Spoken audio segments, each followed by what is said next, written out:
Buenos días, sus señorías. Mi nombre es Fortunata Jacinta y aquí da comienzo esta nueva entrega que lleva por título Comunistas, socialdemócratas y sociedad fabiana. Para los análisis vamos a tomar en consideración sobre todo un artículo publicado en la revista El Basilisco por Daniel López Rodríguez en el año 2019. Artículo que llevaba por título Contribución a la crítica de la socialdemocracia. Ya saben ustedes que tenemos elecciones ahora con el PSOE. ¿La socialdemocracia le quedará algo de socialdemocracia al PSOE o es todo socialdemocracia? ¿Qué pasa con la socialdemocracia? En 1834, el filósofo y político francés Pierre Leroux, el mismo, se acordarán ustedes, el mismo que redefinió el término solidaridad. Pues bien, este filósofo y político francés redefinió en 1834 el término socialismo para referirse a una sociedad ideal en la que floreciesen la libertad y la igualdad. En 1842, el jurista e historiador Lorenz von Stein denominaba socialismo, abrimos comillas, a una doctrina filantrópica y pacífica ligada con los escritos de Saint-Simon y Fourier. Por su parte, tanto Marx como el revolucionario anarquista francés Proudhon afirmaron que comunismo y socialismo eran términos que en modo alguno podían entenderse como sinónimos. En su obra de 1847, Principios del comunismo, texto que sirvió como borrador para el Manifiesto Comunista, Engels escribió que había tres tipos de socialistas. Vamos a verlos. Por un lado, estarían los socialistas reaccionarios, que según Engels buscarían restablecer la sociedad feudal y preindustrial, para así erradicar los males que asolaban al proletariado. Por otro lado, estarían los socialistas burgueses, que pretenderían, según Engels, vamos a leerlo literalmente, conservar la base de todos los males de la sociedad presente, queriendo al mismo tiempo poner fin a estos males. Engels subrayaba que estas dos primeras clases de socialistas eran incompatibles con los objetivos comunistas. Sin embargo, aceptaba la posibilidad de entenderse, esto es, de solidarizarse, con una tercera categoría de socialistas, que Engels llamó los socialistas democráticos. Estos serían aquellos que perseguirían los mismos objetivos que los comunistas, pero que no compartirían con los comunistas la necesidad de hacer la transición hacia el comunismo de forma revolucionaria, violenta. Tal y como señala el doctor en filosofía Daniel López, ahí tendríamos el embrión de las dos tendencias del movimiento obrero que vertebraría el marxismo. Por un lado, la socialdemocracia, cuarta generación de izquierdas, y por otro lado, el comunismo, quinta generación de izquierdas.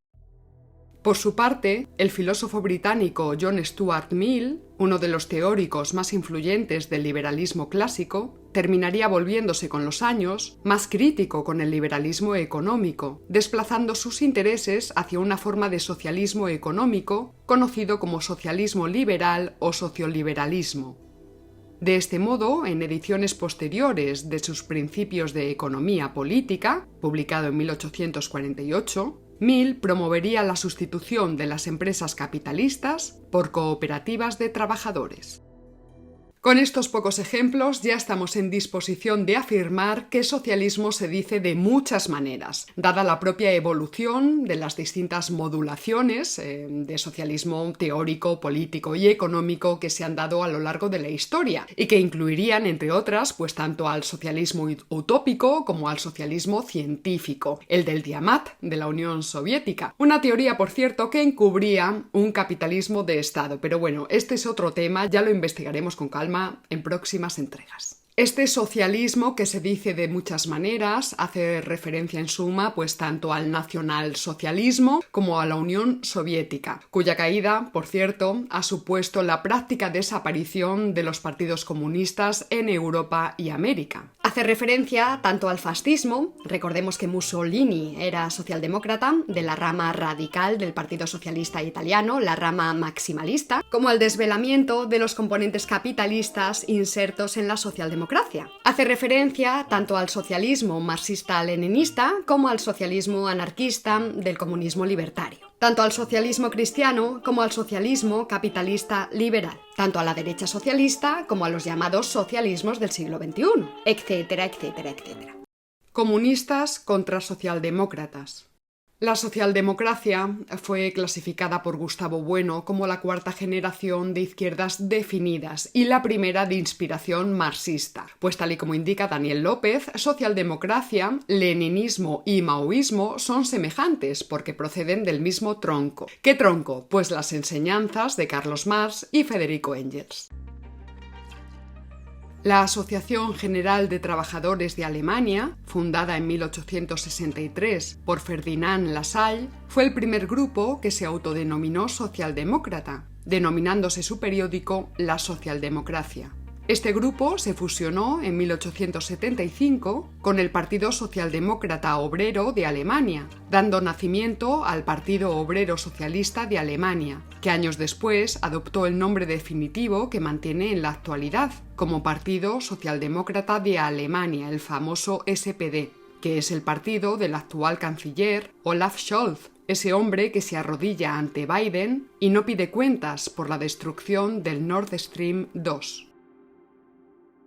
En 1879, en Madrid, nacería el Partido Socialista Obrero Español, el PSOE, y durante la siguiente década surgirían partidos socialdemócratas en distintos países europeos, quedando todos homologados en 1889 con la Segunda Internacional, que intentó organizar Engels. Como sabemos, según el marxismo, la dictadura del proletariado sería la fase de transición del capitalismo al comunismo, pero Marx determinó que esta fase de transición, que debería ser necesariamente revolucionaria, violenta, tendría dos momentos: la fase socialista, primer momento, y la fase propiamente comunista o fase superior. De manera que, según el marxismo, no se podía llegar al comunismo sin el paso previo del socialismo. De ahí que se identificase al socialismo como un periodo de transición y al comunismo universal, el comunismo urbi et orbi, como el triunfo definitivo del género humano, al poner fin a la explotación del hombre por el hombre una vez que se hubiera ido aboliendo poco a poco el Estado proletario. Pero mientras el comunismo revolucionario de Marx y Engels propugnaba la lucha a sangre y fuego para conquistar el poder, los socialdemócratas pretendían alcanzar el poder a través de las urnas. Los socialdemócratas de la época asumían una idea central del marxismo, según la cual la suprema meta de la emancipación proletaria pasaba, como condición ineludible, por la formación de grandes estados nacionales. En defensa de la clase proletaria partían, por tanto, del Estado como plataforma imprescindible para llevar a cabo el proceso de la transformación social. Pero no partían de un Estado cualquiera, como podrían ser los estados del antiguo régimen, sino que se referían explícitamente a los estados-nación del nuevo régimen. Como hemos indicado, frente a los comunistas, los socialdemócratas pretendían traer el socialismo de un modo gradualista, reformista. De ahí que no fuesen partidarios de la lucha de clases, ni de la revolución violenta, ni mucho menos de la guerra civil, sino de la reconciliación armónica entre las clases sociales. ¿Cómo? Pues a través de métodos estrictamente democráticos, por ahí lo de socialdemócratas. Dicho en otras palabras, los socialdemócratas consideraban que el propio desarrollo democrático haría crecer y consolidarse a la clase media y que entre capitalismo y socialismo cabía solución de continuidad, haciendo innecesaria la ruptura revolucionaria, cosa que no compartían los comunistas. Escribía Marx en el 18 Brumario de Luis Bonaparte, en 1852.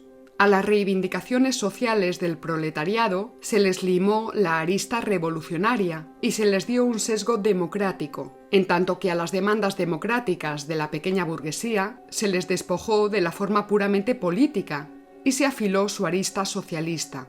Así surgió la socialdemocracia.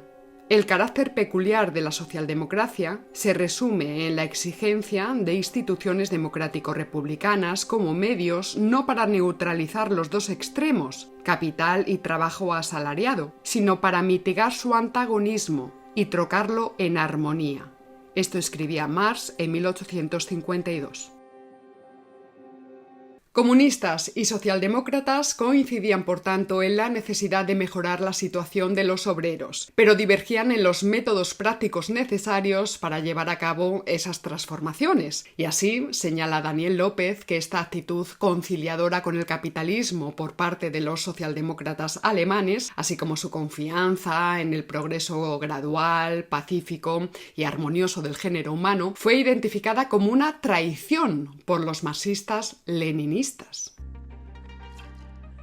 El 3 de abril de 1917, Lenin escribía en sus famosas tesis de abril lo siguiente: en lugar de socialdemocracia, cuyos líderes oficiales han traicionado al socialismo en el mundo entero, pasándose a la burguesía, y remarca lo mismo los defensistas que los vacilantes kauskianos, debemos denominarnos Partido Comunista, cerramos comillas. Comentaba Karl Kautsky, teórico marxista checo, miembro del Partido Socialdemócrata de Alemania, que la meta de nuestra lucha política sigue siendo, con esto, la que ha sido hasta aquí: conquistar el poder del Estado ganando la mayoría en el Parlamento y hacer del Parlamento el dueño del gobierno.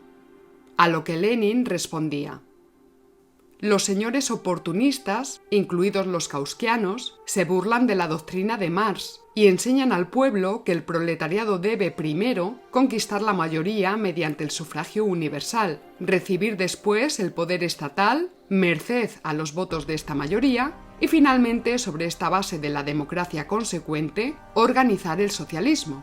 Cerramos comillas.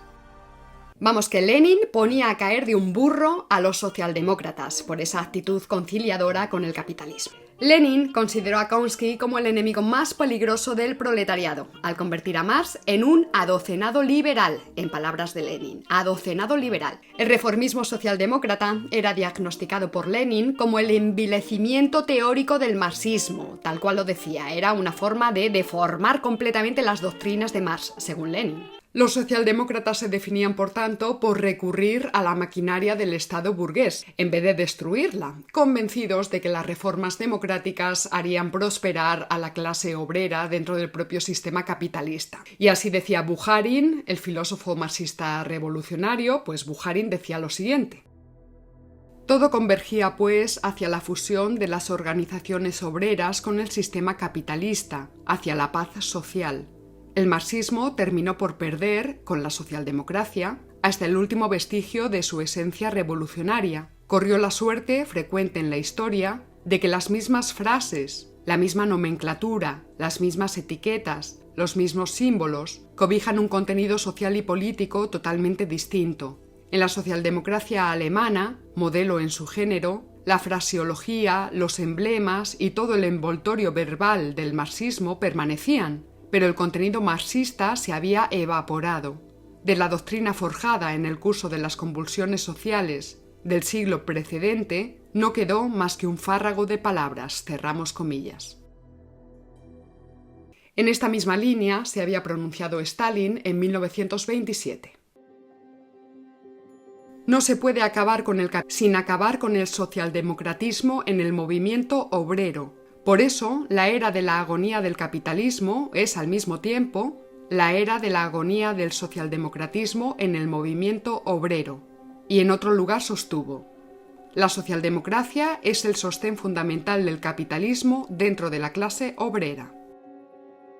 Por su parte, el político alemán Eduard Bernstein, padre del revisionismo marxista y uno de los principales fundadores de la socialdemocracia, terminaría abandonando el socialismo revolucionario y tomando partido también por el socialismo moderado y gradualista. Pero el reformismo bernsteiniano no supuso una vía más pacífica que la vía revolucionaria. Atención, porque al votar a favor de los créditos de guerra en 1914, apoyó la Gran Guerra, una carnicería atroz, mucho más violenta y cruenta que cualquier revolución. Al emigrar a Londres, Bernstein entró en contacto con la sociedad fabiana. Atención, que entramos en una fase importante de la entrega de hoy. La sociedad fabiana, podríamos decir los socialdemócratas británicos, o bien el socialismo del Imperio Británico, ahora refundado en socialismo globalista, woke, ecosostenible, inclusive, resiliente y con perspectiva de género. De esta manera, Bernstein asimiló el evolucionismo social que propugnaba un capitalismo domesticado por el socialismo. Aunque, atención, más bien vino a ocurrir el proceso inverso, dado que desde nuestras coordenadas lo que se produjo fue un socialismo domesticado por el capitalismo. Es decir, desde nuestras coordenadas identificamos a la sociedad fabiana como el primero de los procesos de neutralización de las izquierdas por parte de los grandes poderes imperialistas.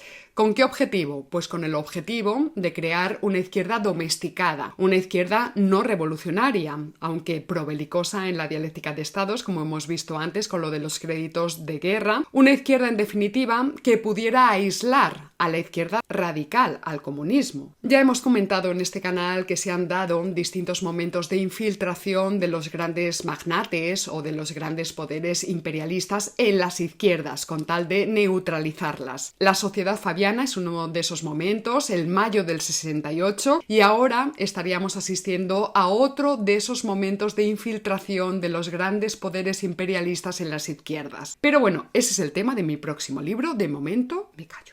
En efecto, capítulo esencial para entender lo que dio de sí el reformismo de la socialdemocracia es el de la sociedad fabiana. Así que vamos con ello. Sociedad fabiana. La sociedad fabiana. La sociedad fabiana se fundó en Londres el 4 de enero de 1884 como una corriente reformista opuesta al socialismo científico de la Unión Soviética. Fue concebida por un grupo de filántropos procedentes de la burguesía acomodada británica, grupos muy vinculados a los círculos de la alta sociedad del Imperio Británico. En 1891, la Sociedad Fabiana se separó del Partido Liberal y se unió a la Segunda Internacional para más tarde involucrarse en calidad de promotores intelectuales en la fundación del Partido Laborista Británico. Esto ocurría más o menos en 1906. Podría decirse que la Sociedad Fabiana vino a ser una especie de think tank en el que se diseñó el ideario del laborismo. El lema de la Sociedad Fabiana, acompañado con el dibujo de una tortuga, reza: «Cuando golpeo, golpeo fuerte». Presenta en su escudo a un lobo disfrazado de cordero. Tal y como subraya Daniel López, el socialismo fabiano no estaba inmerso en utopías, sino puesto al servicio del Imperio Británico, al servicio de sus planes y proyectos de hegemonía mundial. De ahí que Lenin hablase de imperialismo fabiano y decía: socialismo en palabras, imperialismo en los hechos, transformación del oportunismo en imperialismo. Tal y como indica Martín Lozano González, el socialismo fabiano fue el primer intento sistemático de amalgamar el modelo económico capitalista con las tesis del colectivismo marxista. Todo ello, claro está, bajo la sabia y filantrópica dirección de las élites angloparlantes. Y también nos informa Daniel López de que con dinero del Trust de Henry Hutchinson y sustanciosos fondos de la todopoderosa Casa Rothschild, los líderes más destacados de la sociedad fabiana, Webbs, Wallace, Shaw, etc., fundaron la Escuela de Ciencias Políticas y Económicas de Londres, con la que pretendieron formar a futuros dirigentes adoctrinados en la dogmática fabiana. La sociedad fabiana también recibiría fondos de la Fundación Rockefeller, por mediación de la Fundación Spelman Rockefeller. De hecho, David Rockefeller, ínclito nieto del también ínclito John Davison Rockefeller, sería alumno de esta escuela, así como muchos políticos tecnócratas de la progresía occidental. Fueron los ministros fabianos del gabinete británico los que plantearon por primera vez en la conferencia de Clacton-on-Sea de 1946 la creación de la Internacional Socialista. Esta nueva internacional serviría como frente de contención al posible avance del comunismo soviético, en sintonía con los planes preparados por el Consejo de Relaciones Exteriores estadounidenses, el famoso CFR, y para el continente europeo, el británico Real Instituto de Asuntos Internacionales, también conocido como Chatham House. El remedio ideológico para combatir al comunismo era entonces la socialdemocracia. ¿Pero cuál? Pues la socialdemocracia comandada por el socialismo fabiano. Lo acordado en Clacton-on-Sea fructificó al poco tiempo, cuando se fundó en Londres el Comité Socialista Internacional, formado por socialistas alemanes y británicos, los cuales se encargarían de preparar el Congreso Internacional de 1951, que se celebró en Frankfurt y al que asistieron 34 delegaciones socialistas, mayoritariamente pertenecían a los países de la OTAN. Qué curioso. Nacía así la Internacional Socialista, una institución puesta al servicio de las élites financieras y en contra de la Unión Soviética y de la infiltración del comunismo en Europa. Es decir, una institución alineada con la OTAN que se pondría al servicio de la City y de Wall Street. De modo que la Internacional Socialista es la internacional anticomunista antisoviética, volcada totalmente en el fundamentalismo democrático, y por ello consiste en un socialismo democrático, que en rigor es un socialismo liberal democrático. Se trata, pues, del socialismo administrado por las élites, lo que es tanto como decir liberalismo y democracia para las élites. El socialista fabiano y profesor de la Universidad de Harvard, John Kenneth Galbraith, afirmaría en declaraciones publicadas por el diario español La Vanguardia el día 9 de marzo de 1977 lo siguiente. Decía: el socialismo moderno no dependerá de los teóricos o de los políticos, sino de los dirigentes de las empresas multinacionales. Pues hijo, en la diana. Desde su fundación, la Internacional Socialista, una institución que persevera en la actualidad y que está ahora mismo presidida por Pedro Sánchez, pues bien, desde el principio se alineó con la OTAN, poniéndose al servicio de las élites financieras en la lucha contra el comunismo y la Unión Soviética, claro, todo esto durante la Guerra Fría. La Internacional Socialista supuso la convergencia de la sociedad fabiana, la Escuela de Frankfurt, a la que dedicaremos un capítulo próximamente, y la estrategia estadounidense de cara a la política de bloques durante la Guerra Fría, funcionando como un muro de contención frente al expansionismo del Imperio Soviético y frente a los partidos comunistas europeos y de otros continentes a las órdenes de Moscú. En la actualidad, la Internacional Socialista, muy venida a menos tras el abandono del Partido Socialdemócrata de Alemania, pues bien, ahora mismo reúne unos 130 partidos políticos de todo el mundo. Excuso decir que todos estos grupos renunciaron al marxismo como doctrina hace ya muchas décadas. Pues bien, ahí sigue el Partido Laborista Inglés y, por tanto, ahí sigue la sociedad fabiana. En 2022, la Internacional Socialista eligió como presidente a Pedro Sánchez del PSOE. En la Declaración de Principios de la Internacional Socialista, adoptada en 1989, atención a la fecha, 1989, destaca la idea de desarrollar una sociedad mundial sostenible, con el fin de articular desde el mundo de las políticas progresistas un camino a seguir para abordar las preocupaciones medioambientales globales, el cambio climático y los temas de gobernanza que se requieren para tratar estos desafíos comunes. También se habla de cuestiones financieras globales, con el fin, seguimos citando literalmente, con el fin de abordar la crisis financiera global desde una perspectiva socialdemócrata. Y añaden: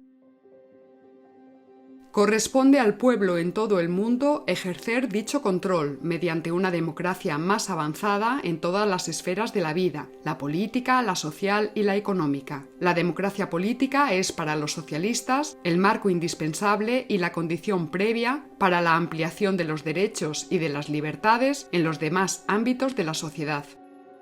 Tenemos, por tanto, este fundamentalismo democrático y tampoco podía faltar el consabido humanismo metafísico, que apela a la hermandad entre todos los hombres a través de la idea de solidaridad armonista. Y esta solidaridad, pues lo que traería necesariamente sería la paz en el mundo. Pero claro, ¿a qué paz se refieren? ¿A una paz ética o más bien a la paz anglosajona? Porque claro, no se deben referir a la paz de Putin ni a la paz china. Pero bueno, también dicen en esta línea del humanismo metafísico: es evidente que la unidad de la familia humana ha dejado de ser un sueño utópico y es cada vez más una necesidad práctica. Pues de aquí a la idea de sociedad universal, nuevo gobierno mundial y todo esto, A través del panfilismo del pensamiento Alicia, la Internacional Socialista, presidida por Pedro Sánchez, aspira a organizar una humanidad dueña de su destino, una humanidad tan metafísica como irreal e imposible. Y así dicen: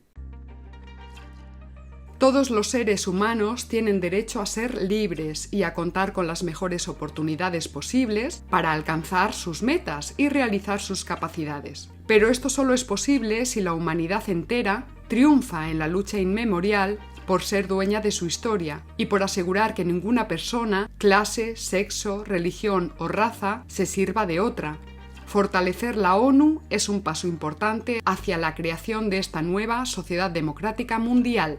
Nueva sociedad democrática mundial. Como vemos, los postulados de la Internacional Socialista son como la carta a los Reyes Magos, igual que lo es también la famosa Agenda 2030. Y para hablar en términos actuales, tenemos que decir con contundencia que la Internacional Socialista no es más que una organización al servicio de la Agenda 2030 y de los poderes imperialistas que la promueven, lógicamente. Y ya para ir cerrando este capítulo, dedicado entre otras cosas a la socialdemocracia, y para ahondar todavía más en la polémica y en la reflexión, recordaremos algo que nos advierte también Daniel López, y es que la socialdemocracia del régimen del 78 en España no se restringe al PSOE ni a Izquierda Unida, ni tampoco al partido Podemos. El artículo 1.1 de la Constitución reza: España se constituye en un Estado social y democrático de derecho, que propugna como valores superiores de su ordenamiento jurídico la libertad, la justicia, la igualdad y el pluralismo político. Es decir, la Constitución española de 1978 se refiere a la España actual como un Estado social y democrático, de donde se extrae la conclusión de que el régimen del 78 es un régimen socialdemócrata, como en general son todos los regímenes políticos en esta parte del mundo que llamamos Occidente. Y esto en general, hay que decirlo, en contra de todos los comentaristas y tertulianos que estos días, a raíz de las elecciones municipales y autonómicas, pues siguen ofreciendo sus análisis en clave dicotómica, maniquea, en términos de izquierda, derecha, reaccionarios progresistas, comunistas, capitalistas, etc. Porque esos pares, esos frentes dioscúricos, no explican nada. Ahondaremos en estas cuestiones de la socialdemocracia en próximos capítulos. De momento me despido de todos vosotros, no sin antes, por supuesto, agradeceros vuestro apoyo, vuestra paciencia, porque como estoy ahí un poquito desbordada de trabajo, pero bueno, vuestra paciencia esperando los programas del canal. Muchísimas gracias por vuestro apoyo y generosidad a través de las aportaciones. No olvidéis darle a la campanita, al me gusta, supervisar bien todas las notificaciones, etc. Nos vemos en el próximo capítulo. Y recuerda, si no conoces al enemigo ni a ti mismo, perderás cada batalla. ¡Hasta luego!